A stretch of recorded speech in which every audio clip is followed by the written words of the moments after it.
Towards the end of 2019, I was living in London. I was living on my own in a flat, and I was at the time Chief Operating Officer, COO of a media business. And long story short, there were quite a few decisions happening that didn't sit too well with me. And in a situation where you're in a professional setting, like I was, chairing a meeting, for example, managing a team, I began to have panic attacks because there was a lot going on in the background. And while in these meetings, elevated heart rate, you can't think clearly because your mind is in pure survival. It's either fight or flight or freeze. You can't think about anything. It revert back to knee-jerk reactions, back to very basics in information and communication. And from what I know now, you move from the thinking brain, which is the prefrontal cortex, executive functioning, critical thinking, strategic thinking, and you go straight into, all or nothing, black or white, extreme thinking, where you're not really able to think cognitively or strategically or rationally, really. It's very irrational thoughts. I decided to take a step back from that business. I was depressed at the time, and I didn't know much about anxiety or depression, but I was in a very, bad way in terms of anxiety. I was suffering with daily panic attacks and so on. And I suppose to manage, I was drinking a lot more alcohol than usual. I didn't even know what anxiety was. I didn't even know what depression was. It was so illiterate when it came to anything to do with the mind, mental health, any of it. And that's why I hadn't, growing up, no need to say anything about what you're going on, what you're doing. And then culturally, it was very much the pub. It was very much drinking. And then everything goes with that. And with no income, stress elevated, anxiety elevated, panic attacks and so on, I was looking for a new job, looking for a new role.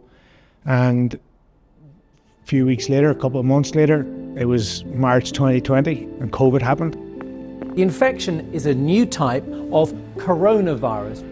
So being in a flat on my own, no job, no nothing, like any major city, it doesn't be long before it spits you out in the street.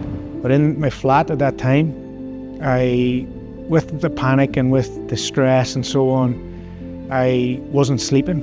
And I went several days, 4 days to begin with in total, without any sleep, and really in a bad place mentally. I became very paranoid, extremely paranoid, and to the point where I thought my flat was bugged in terms of people listening, people watching. I thought there were actually people in my flat. When COVID happened, there were podcasts, there was all sorts of theories about what COVID was, and then there were people saying it was 5G, all this sort of stuff, right? And when you're in a flat on your own, you can't go outside, you're going to be watching all sorts of stuff, right, just to pass the time. So it wasn't long before I left my phone, wallet, keys, and just walked out of the flat. And in the middle of London, walking for several days, 3 to 4 days, and nights through the night, after realising in London, one of the biggest cities in the world during lockdown, with not a bus, not a car, no people on the street. It was very unreal situation.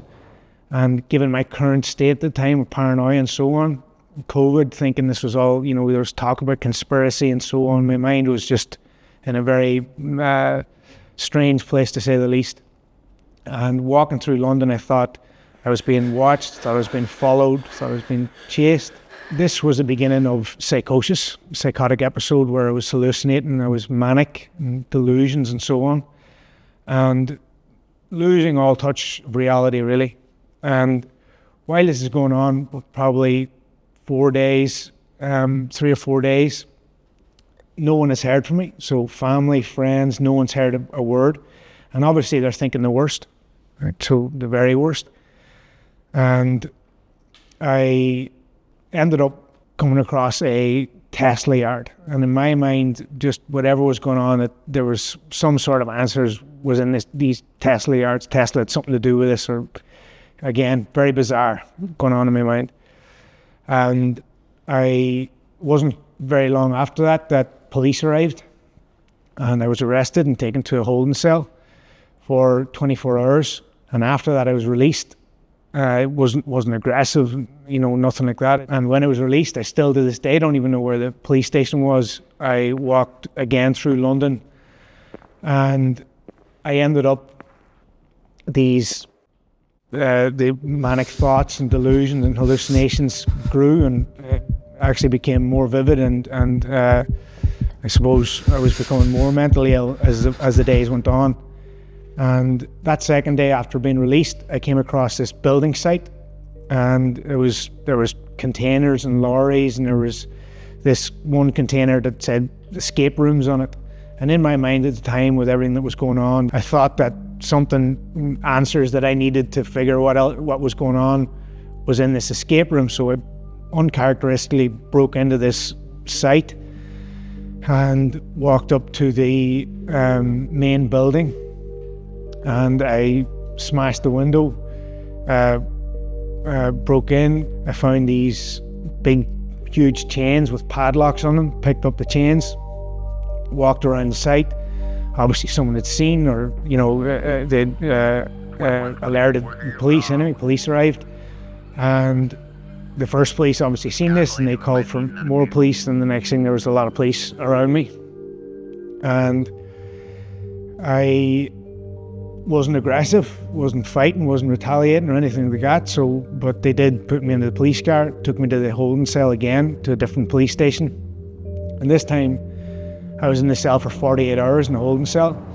And again, I hadn't slept to this point, so mentally this environment was just not where I should have been. So I was assessed through the window by a mental health professional. I was then, after that 48 hours, I was taken to a courtroom, taken to court, and I was given a public solicitor, but and whatever was going on in my mind, I said, look, I don't need you. I went into the courtroom and started telling, the judge started talking to me, and I was convinced the judge was in on this conspiracy. At the time, I thought this was like a recruitment of some sort, and I was involved and I was being trained, and this judge was in on it. And I was like laughing at him and saying this is entrapment, just nonsense, real nonsense. And he obviously didn't like that. He sentenced me to 8 weeks in prison, Her Majesty's Prison, HMP, Thameside, and a year probation. And from there, I was taken in a prison van to HMP Thameside. And when I arrived, the first day I was there, where I thought this was all a joke, I thought this was like not real, obviously. And you're not really in a good mood when you arrive at prison, but I was laughing and joking with prison guards and so on, and they actually noted that my behaviour was very bizarre and so on. And so I was put in this cell, and given the fact that it was lockdown, the first lockdown of COVID, it was 23 and a half hours in the cell in lockdown. There was no communal, there was no talking or anything like that with other inmates or even guards. It was very much in you go. And after the first day, I was waiting for someone to come and help me understand what the hell was going on. That obviously didn't happen. The second day, things took a turn. Things got dark the second day, and I was very much panicking the second day, and I had a severe psychotic break the second day. And in psychosis, it's really when we sleep, you consolidate emotions and thoughts from throughout the day. Right? Sleep's a very dynamic process. And without sleep, you're not dreaming. So with psychosis, you essentially are dreaming in reality. So you experience very vivid, audible and visual hallucinations. So in this cell, no one else in it, just me, I began to hear, and it's not just like someone sitting beside you talking, it's very much, you can hear clear voices. And these voices, in the second, they turned into screaming and shouting, and the visual hallucinations were things scurrying around the floor. I was chasing them. It was like really seeing the walls coming in, seeing the roof coming down. And I was panicking and was trying to do whatever I could to get out. I was wrecking the cell, and I was covered in blood and so on. And many hours of this, trying to escape, trying to do whatever I could, running against the door and so on, trying to get out. I collapsed with exhaustion, and still no one came. There's no doctors, no nurses. Again, it was during COVID, and eventually the next day an officer let me out for a bit of air, but again, because it was COVID, 23 and a half hours lockdown, it was very straight back into the cell. I do remember after a day or two that a nurse, I can't remember if it was a doctor or a nurse, came to the cell. I didn't take them seriously, and I cut my hand, and I didn't accept any help. This went on for a month with this illness and with these hallucinations and delusions and mania, really. And after the month, I was released, and I met my father at the gates of the prison. He didn't know how to take me, naturally, and I also didn't know how to take him. I actually thought that my own father knew what was going on, and he was somehow knew what was happening with this, what was going on in my mind. Obviously, he didn't. So I had said to him, right, Dad, let's go. We gotta go and find out who put me in here. Who put me into this situation. Obviously, no one did. He was incredible at the time, knowing what I know now about psychosis in particular. You don't question anything with someone who is going through psychosis or a psychotic break. He couldn't have handled it any better, and he wasn't even aware of it. He just went along with me because he was so shocked at probably my behaviour, what I was thinking, what I was saying, the incoherence of it all, the bizarre nature of the state I was in. And he just stood by me and even walked through the streets of London and so on, just pure support.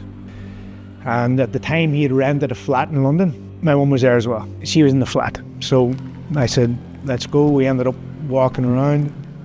I was walking around the streets, again, through the nights and so on, just to find out what was going on. At this point, I'm really in a bad place mentally.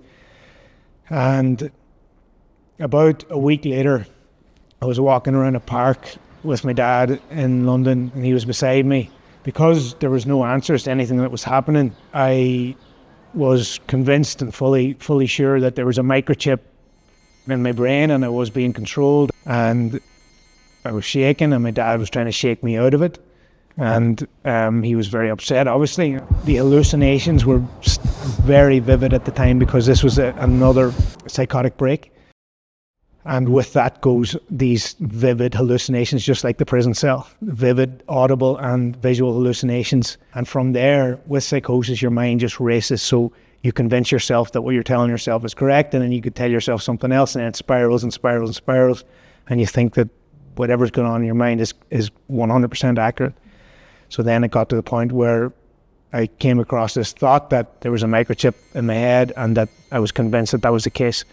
And from there, I think from what I remember, I was on the ground shaking and shouting, and my dad just didn't know what to do. He was trying to shake me out of it, and he had no other option really but to call 999. He was looking for the ambulance, obviously, but he had to say that, he let them know that I was just out of prison a week and on probation. Quickly surrounded by heavily armed police in this park in the middle of London, and luckily there was also an ambulance there, and I had a cousin over in London, he was like a brother to me. My dad called him, and somehow the two of them got me into the ambulance, thank God, really, because if I had gone back into the police car, I wouldn't be here telling this story. Simple as that. And I was rushed to A&E And when I got to A&E, I was injected and sedated. The psychiatrist said in the hospital, whenever I was rushed to the hospital, he said to my dad, he said, this guy's been through the perfect storm. He said, living on his own, no job, and then alcohol on top of it, and going to prison straight away after that. He said, it's the perfect storm for what happened to him. And from A&E, I was taken to a locked psychiatric unit where I was heavily medicated on antipsychotic medication, anti-schizophrenic medication, anti-mania medication, and I spent a month there. When I was released from there, on the far side of that, I obviously had nothing. That's the obvious, the obvious things being no money, no flat, no job. But when I say I had nothing, I mean I had no mind. So it felt like someone had just hit delete on my mind. Not only wasn't able to think, I couldn't speak. I couldn't put words together. I couldn't string a sentence together.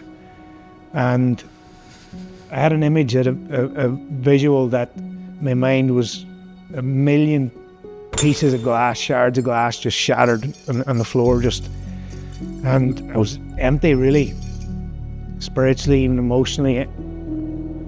And at the time, the NHS, there was no psychiatrist, psychotherapist for 6 months before I could see anyone. And I realized that I'm extremely lucky. And what I realize is that even after the prison, coming out of prison, knowing what I know now and having read up on it so much, that people who go through that in that environment without any help, without any medical attention, it's very common that you have permanent psychological damage and PTSD as well. So I'm extremely blessed and lucky and grateful to be here with my mind intact. And it was at that time, after release, I started working with a friend of my cousin's who is a counsellor and psychotherapist over there, and he helped me think straight again. He started to help me build my mind back up week after week. And it was this man, he was an Irish guy in London, he changed my life.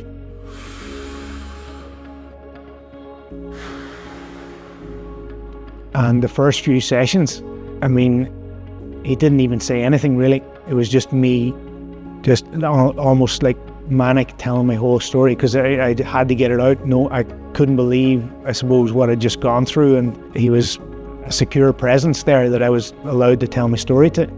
And he just sat for a couple of sessions for a few weeks, just hearing everything, letting me speak, letting me get it all out.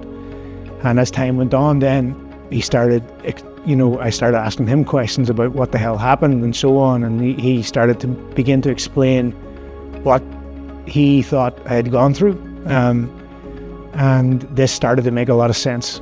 And he then began to explain what I now know as psychoeducation, understanding how the mind operates and how the brain functions. In terms of neuroscience, in its simplest form, the mind is the brain in action. So I didn't realize it, but there are principles, there are frameworks when it comes to the mind, when it comes to the brain, that he started to explain to me. And this was a real nugget for me, because I began to understand what was going on and how my mind got into that state in the first place. In parallel, my dad had rented this flat, so my family had said, my mother, let's get you back closer to home, get you recovering, with support.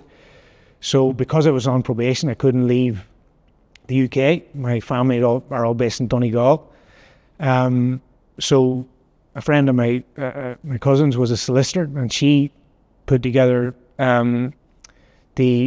a case for moving my probation from London back to Derry, closer to Donegal. So when she was putting the case together, she did get us moved back, which was great, moved back to Derry, and that's where I'm still located. And while she was doing this, she realised that, look, you could have a case here, because you went from prison and a week later you're in hospital. She put together evidence, and a few months later we went back to London to get the case overturned. And the second judge heard the evidence, heard the case. First of all, shouldn't be held for 48 hours in a holding cell. Secondly, mental health professional. It should have been a forensic psychologist or psychiatrist assessing me in person, not through the window of the cell. So he wasn't a doctor, by the way. So that's one of the things that stood up in that second, with the second judge. The second judge seen on the notes that you were assessed by a mental health professional. And the second judge, I remember clearly saying, like, what the hell is that? Like, he wasn't assessed properly. This was the complete negligence on their part. It should have been a forensic psychologist or psychiatrist who gave him an in-person assessment. The third thing was a policeman in that prison said that this, in his opinion, he wrote down that I needed further assessment before going to court or before going to prison. And the judge went away, he assessed the evidence and came back an hour later and said that this is the worst case in all his years that he's witnessed of mental health mistreatment of a mental illness case. And he just said, look, you don't have any criminal record, your probation, everything's lifted, and obviously no conviction, no record. And he actually held up the evidence and said, look, I'm keeping this and bringing it into legal literature. Well, that's what he said, bringing it into legal literature in the UK. So I moved back to Derry, and from there I was working with this counsellor, with a psychotherapist, and I started doing hypnotherapy and started working in other modalities and approaches. So I was seeing a psychiatrist at the time as well, and that was the beginning of really getting, first of all, understanding what the hell happened, how the mind could just go from where I was at before 2019 to going through all of that. If you'd have said to me before London, before all this happened, that I would have needed to go and see a counsellor or psychotherapist, which I did at the time, and I thought it was just not something men did, genuinely. And I thought that, no one's going to tell me about my mind, and I somehow knew what was going on for myself psychologically, but it couldn't have been farther from the truth. I was very weak mentally, emotionally and spiritually at the time. And from there, I just began the journey of studying, and I just knew this was what I wanted to do. So moving back to Derry, the first couple of months, I remember when I came back from London thinking, I had a rented place in Derry, and I thought, how am I going to meet anyone who was COVID at the time? And fortunately, I did, and I ended up meeting Hayley, my partner now. And it just so happened, Hayley has a degree in psychology, so this was very interesting, and I was very reluctant, obviously, to tell anything that just happened. I hadn't been, the case hadn't been overturned at the time. And luckily, when I told the story, I thought that was the end of that. But she said thank you. I couldn't believe it. And we have, long story short, we have 2 kids now, a boy and a girl, both under 2-year-old and 11-month-old.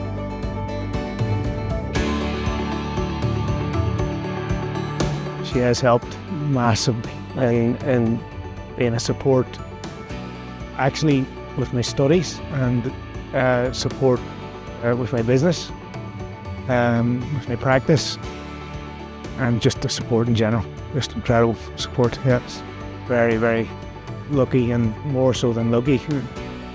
I said that, really do feel blessed with what happened, very much so. Not just to have what I have in terms of the relationship and my kids, but to have my mind. If you had asked me, was my mind bulletproof a couple of years ago? First of all, I wouldn't have been able to recount my story. I wouldn't have been comfortable doing it. I still, to this day, I go to weekly therapy. I've got a psychologist to see, and hypnotherapist as well. So I'm always working on it constantly. And I'd worked with this counsellor and psychotherapist in London weekly for months, and I also started doing hypnotherapy and so on. That's what led me into starting the hypnotherapy course. I was just so intrigued that it helped me so much, and it helped me think again, helped me get my mind back, and slowly but surely developing and strengthening my mind to the point where I was really in a good place again.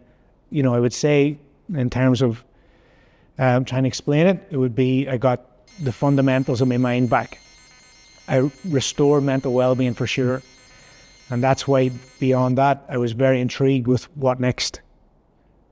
Really, what next? If I can restore mental well-being to where I got it, what about mental performance? What is that about? And where can I take this? And that's why I really got into then about strengthening the mind and how you can actually make it much stronger, and the principles and frameworks that I understood and learned, how to develop those and how to actually help men develop the same. With hypnosis, and particularly the hypnotherapy that I studied, solution-focused hypnotherapy, there are elements of CBT and psychotherapy on top of hypnotherapy. So, unfortunately, there is this idea that hypnotherapy, when people hear hypnosis and hypnotherapy, they think losing control on a stage, walking like a chicken and so on. It just obviously is not the case. Actually, what we do in hypnosis is emulate and replicate the state of REM, which is REM sleep. So in terms of brainwave activity, when it comes to sleep, you go through circadian rhythms, you do 90-minute cycles, and you go through phases of brainwave activity, so from beta to alpha to theta to delta, and back to theta, which is REM state. So when we're sleeping, people think it's a dynamic, or they think it's just an off switch, but it's actually a very dynamic process, and it's where we consolidate thoughts and emotions from throughout the day.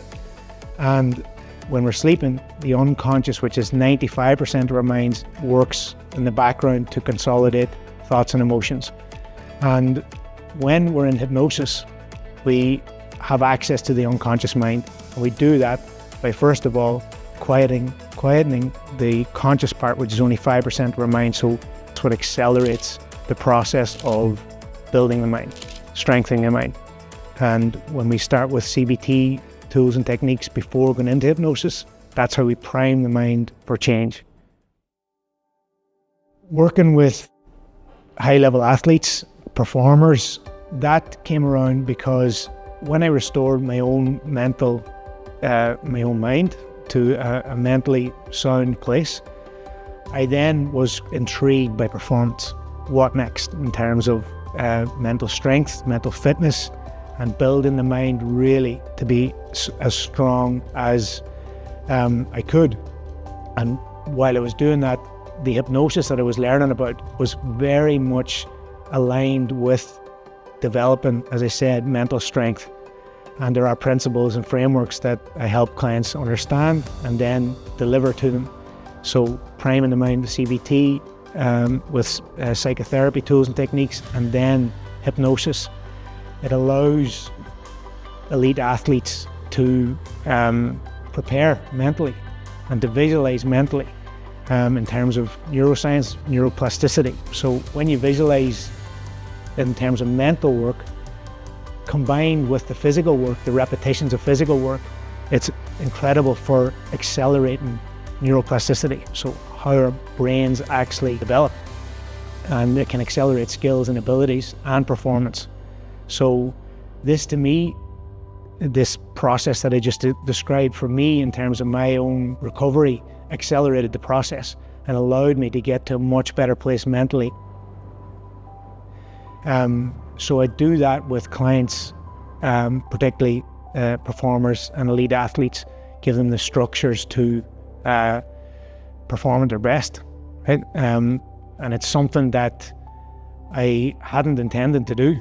It was something that happened very organically. I got a couple of queries about, do I work with athletes in terms of using hypnosis tools and techniques? Because it's well known that boxers and high-level athletes, the performers at the highest levels, have done hypnosis, have done visualization and deep visualization techniques and mental work. So I was asked about this, and I said, it's something I want to do. So the first few clients, I work with, they were high-level MMA guys and jiu-jitsu competitors, and it started picking up from there, traction from there, and those guys started performing the way they wanted to, not just the way they did in training, but in competition, in the heat of the moment.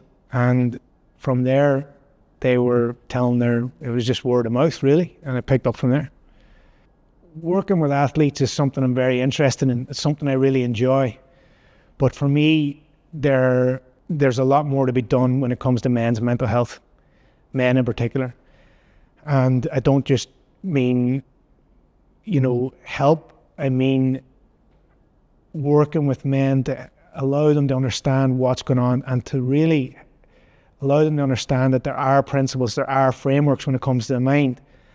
And for them, first of all, my aim is for them to restore mental well-being and then to build mental strength, really. And that comes in the form of mental resilience, but also emotional regulation.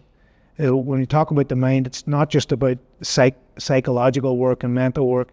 There's a huge amount to do with emotional regulation and being able to not control emotions, because we can't control emotions, but we can manage them. And that for men is hugely important. That in itself is a massive strength to be able to do that. But it starts in the mind, because we're not in a good place mentally, and these emotions come up in the body. It's very difficult to deal with them rationally and logically. But when these same emotions come up and we're in a good place mentally, we're a much better place to be able to manage emotions better in that state of mind. Although I have done a lot of work on myself, the reason why I'm saying this story, I was very reluctant to, because actually in counselling and psychotherapy, almost said you got to be careful with your own story and so on. And in my work, there's I suppose a principle and a theory called the therapeutic use of self. There's actually a book by Val Wuskett called The Therapeutic Use of Self, and it's essentially you being the tool in the therapy room without saying your whole story, but understanding where the client has been and understanding where they're coming from and understanding what they're going through and how you can help them. So essentially you become the tool for help without saying, I've done this, I've done that, that happened to me, this happened to me, because that can take away from the client. So the reason I want to say this and tell the story is, first of all, to let men know that this happens, and what can happen when you don't get help and you think you can manage it yourself. Because unfortunately, I wasn't in that place myself where I read books on psychology, books on self-help and so on. The analogy I use is a book on guitar and give you the guitar and told you to go and learn the guitar. You might last a few days, you might learn a few things, a few chords, but it would be very difficult to keep that going. So with my work, the book being the understanding that I give you, the psychoeducation to begin with, that's the foundation upon which I help clients build their minds back. First of all, giving them understanding. And that's what I want to work more with men really to do in terms of psychoeducation, to help them understand what's going on, the principles and frameworks of the mind, and to lead them and support them, and to help them understand that their mind is like the instrument, it's like the guitar. You learn how to use it and how to make it work for you. So you've got the education, you've got the instrument, but it's support that you need with the implementation. So there's one thing knowing about this thing, reading the books, reading self-help and so on, that can only get you so far, and it can actually convince you that you're actually doing something, but it's the implementation that really counts. And that's the gap that I bridge, is giving men understanding what's going on for them, the support they need, actually keeping them accountable and leading them to building their mind and being able to use the instrument that is their mind and their brain. And from there, when they restore it and get a handle of it and actually learn how to, like the guitar analogy, how to hold the guitar, learn what the strings are, learn what some chords are, then start to perform. So how do you actually put a song together, right? How do you really take it to another level? And how do you start getting better and better and better at using your mind as a tool to work for you.